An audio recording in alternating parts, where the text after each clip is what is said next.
दोस्तों देखिए, अभी अभी कक्षा 10 का जो संस्कृत का पेपर हुआ था 7:30 यानी कि 8 बजे से 8:15 से स्टार्ट हुआ था। जैसा कि आप लोग यहाँ पे समय देख सकते हैं।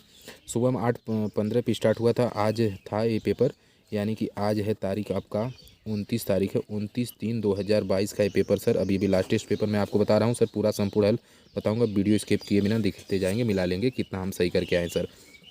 देखिए 923 पेपर का जैसा कि कोड है, 818 AR का है, संस्कृत है, कक्षा 10 का पेपर है, क्लास 10 का पेपर है। और पूर्णांक 70 का, समय 3 घंटे 15 मिनट। जैसा कि स्ट्रक्चर आप लोग देख सकते हैं। पहला प्रश्न सर था कि निम्नलिखित गद्यांशों में से किसी एक गद्यांश का हिंदी में संदर्भ सहित अनुवाद करना था। 7 नंबर मिलता है। जैसे संस्कृत काव्यस्य विविधेषु प्रमुख प्रकारेषु स्वकौशलम प्रदर्शय सर्वानातीतनागतान कवि न तिच्छिरे रघुवंशम कुमार संभवम। यह पाठ कालिदास से लिया गया ऐसा, जैसा कि आप लोग पढ़े होंगे, लिख देंगे। ये तो मैं उतना उचित नहीं समझूंगा बताने के लिए। महाकाव्य द्वयम मेघदूतम ऋतु संहारम, उनका द्वितीय मेघदूत ऋतु संहार था। खंड काव्य में मालविकाग्निमित्रम विक्रम वर्षीय और अभिज्ञान शकुंतलम नाटकानि संति है। इस प्रकार दूसरा देखिए सर दिया गया, अस्मिन साहित्य विश्व प्राचीनतम, इस साहित्य में विश्व प्राचीनतम ऋग्युजय स्थित सामर्थ्यनाम मेधया चत्वारो वेदा, ये सब चीज़ें हैं सर। आगे आप देख सकते हैं दूसरा सर प्रश्न था, निम्नलिखित पाठों में से किसी एक पाठ का सारांश जो है हिंदी में लिखना था। जैसा कि आदि शंकराचार्य, गुरु नानक देव, लोकमान तिलक, किसी एक का आप लिख सकते हैं। यहाँ पे आपको 4 नंबर मिलता है। इसके बाद तीसरा प्रश्न देख लीजिए बच्चों, निम्नलिखित श्लोकों में से किसी एक श्लोक की ससंदर्भ हिंदी में व्याख्या करना है। जैसे यह बहुत फेमस है, सत्यम बुरियात प्रियम बुरियात न बुरियात सत्यम प्रियम, सत्यम च प्रियम बुरियात ऐसा धर्म सनातन है। इसके बारे में जो है संस्कृत में क्या करना था, निम्नलिखित श्लोक में किसी एक श्लोक की ससंदर्भ लिखना है कि कहाँ से लिया गया है। आप लोगों को याद होगा, लिख लेंगे। दूसरा था ब्रह्मी मुहूर्ते बुच्यते धर्मात्म अजुचंते थे। इसके बाद चौथा प्रश्न सर है, जो ये इंपॉर्टेंट है उसे मैं आपको बता दूंगा, बहुविकल्पी वाला इसे बताऊंगा, समय ज़्यादा लगेगा बच्चों। आप लोग तो उतना पढ़े ही होंगे। निम्नलिखित सूक्तियों में से किसी एक सूक्ति की ससंदर्भ हिंदी में व्याख्या करना थी। जैसे देख लीजिए 3-4 सूक्ति दी थी। पादवे विपत्ति पाद पर आर विद्या यशोबलम संसायात्मा विनिश्यति के बारे में दिया गया था सर। 5वां प्रश्न आप लोग देख लेंगे, निम्नलिखित श्लोकों में से किसी एक श्लोक का अर्थ संस्कृत में लिखना था। जैसा क ख में से किसी एक का लिखना है, चाहे आप क लिखे चाहे क लिखे। क का आपको लिखना था, सर्वपर्वसम दुखम सर्वमात्मजम सुखम एतद् विद्धात् सम्माने लक्षण सुख दुखयो पृथिव्या त्रिरत्नानि जलमग्नम सुभाजितम मूढ़े पाषाण खंडे सुरत्न संज्ञा विद्यते। यह था। इसके बाद टर्न ओवर करके हम लोग देख लेते हैं आगे का क्या था, पेपर कैसा था। आगे देखेंगे। 6वां प्रश्न ये था कि निम्नलिखित में से किसी एक पात्र का चरित्र चित्रण हिंदी में करना था। चरित्र चित्रण हिंदी में करना है। जैसे यौतुक पाप संचय के आधार पर विनय का, वन भारतीय के आधार पर दीपक का, कार्युड़िको जीवुतमाहन के आधार पर गरुण का करना था। 7वां प्रश्न था, निम्नलिखित प्रश्नों में से किन्हीं 2 प्रश्नों को उत्तर संस्कृत में देना था। जैसे 2.5 नंबर का है, 2 है 5 नंबर का। पुतलाबाई का आशित पुतलाबाई कौन थी, इसके बारे में बताना था आपको। सुमेधा कस्य बालिका आशित, सुमेधा किसकी बालिका थी। विजयादशमी महोत्सव कदा बहुत, विजयादशमी महोत्सव कब होता है, इनके बारे में बताना था। कहने का मतलब 2 करना था, 3 दिया था और 2.5 नंबर का है। 8वां प्रश्न है कि निम्नलिखित में सही विकल्प चुनकर लिखना है। अक प्रत्याहार में वर्ण कौन कौन से आते। अक में देखिए मैं बताते चल रहा हूँ, अ ई उ री आते, जिन्होंने लगाया उनका सही होगा। आगे बढ़ते हैं। देखिए ख वाले में देखिए, निम्नलिखित में से किसी एक वर्ण का उच्चारण स्थान लिखना है। जैसे ख का उच्चारण कंठ है, ठीक है ना, ये आपको लिखना था। किसी एक निम्नलिखित में से किसी एक पद का संधि विच्छेद करके संधि का नाम लिखना है।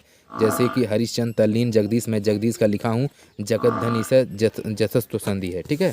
बाकी ये आप लोग देख लीजिएगा जो लोग लिखे होंगे, हालांकि वो नहीं मैं बता पाऊंगा, क्षमा चाह रहा हूँ, क्योंकि समय का सदुपयोग है यहाँ पे कर रहा हूँ। निम्नलिखित विकल्पों में से सही विकल्प चुनकर लिखना है। जैसे सच्चिद में संधि है, सच्चिद में जथस्थ संधि है। आप लोग देख लीजिएगा, जो लोग इधर उधर मारेंगे गलत होगा, मैं सही एकदम बता रहा हूँ, एक्यूरेट। 10वां प्रश्न सर, निम्नलिखित में से किसी एक शब्द का रूप लिखना। जैसे हरि तृतीया विभक्ति एकवचन में हरिड़ होगा, क्या होगा, हरिड़ा होगा, ठीक है ना। इसे देख लीजिए ध्यान से।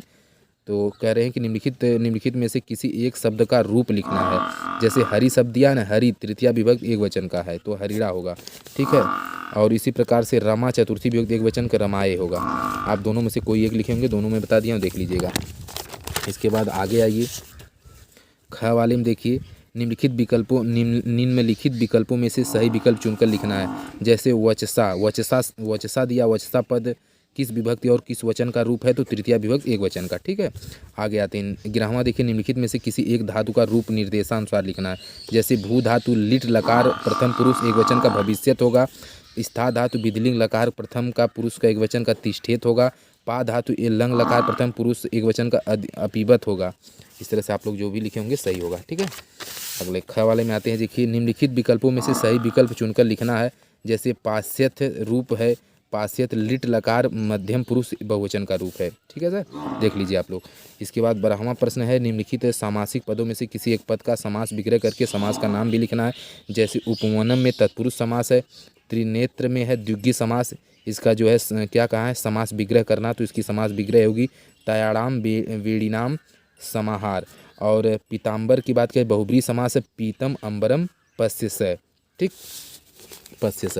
इसके बाद प्रतिदिनम में समास क्या है, प्रतिदिनम में अव्ययी भाव समास है। इसके बाद निम्नलिखित रेखांकित पदों में से किन्हीं दो पदों में विभक्ति नियमानुसार लिखना, विभक्ति लिखना। ये तो आसान था, ये तो आप कर लेंगे। 14वां प्रश्न देखिए, दिया है कि निम्नलिखित में से किसी एक पद में धातु एवं प्रत्यय का निर्देश कीजिए। जैसे गत्वा में गम धन गत्वा है, पठनीयम में है ये वाला, एक ही मैं बताया हूँ, बाकी आप लोग देख लीजिएगा, वो सही मैं बता रहा हूँ, जो साथी हमारे वैसे ही होगा। 15वां देखिए सर, दिया निम्नलिखित वाक्यों में से किसी एक वाक्य का वाच्य परिवर्तन करना। जैसे राधा हसत का हो जाएगा राधया हस्यते हो जाएगा, और तेन पत्रम लिखते हो जाएगा सब पत्रम लिखती हो जाएगा। क्या हो जाएगा, सब पत्रम लिखती। आप देख सकते हैं 15वां का है ये है। आइए 16वां का आपको बता दें। 16वां प्रश्न देखिए, दिया है निम्नलिखित वाक्यों का संस्कृत में अनुवाद कीजिए। जैसे वह पाप से डरता स पापम बिभेति होगा, हम विद्यालय में पढ़ते हैं अहम विद्यालय में पठन्ति होगा, तुम क्या करते हो तुम किम करोत, माता चावल से भात पकाती। बहुत ही अच्छा सेंटेंस है। चावल जो है जो कच्चा होता है, भात जो पका हुआ होता है, उसी को हम लोग भात बोलते हैं शुद्ध भाषा में, क्योंकि ये संस्कृत शुद्ध होती है। ठीक है सर, आगे आप देखिए 17वां प्रश्न देख लीजिए। बफेलो की आवाज़ आ रही, क्षमा चाहेंगे। निम्नलिखित में से किसी एक विषय पर 8 वाक्यों में निबंध लिखना है। 8 वाक्यों में निबंध, जैसे विद्या धर्म सर्वधर्म प्रधानम संतोषम अयम एवं पुरुषस्य परम निधानम, अहिंसा परमो धर्म के ऊपर है। जनी जन्मभूमि से स्वर्गादपि गरियसी, इसके बारे में है। इसमें से आपको निबंध लिखना था। 8 नंबर आपका कंप्लीट हो जाएगा। यहाँ पे लास्ट में सर देख लेते हैं बाबू क्या दिया है। 18वां प्रश्न देखिए, दिया निम्नलिखित पदों में से किन्हीं 4 शब्दों का प्रयोग कर संस्कृत में उपयोग करना है। जैसे अस्माकम हो जाएगा अयम अस्माकम विद्यालय, और इसके बाद ग्रामे हो जाए ग्रामे जन वसंती, सदैव हो जाए सदैव सत्यम वद, अतौ हो जाए तत् पिता अत्रम विद्यते। धन्यवाद।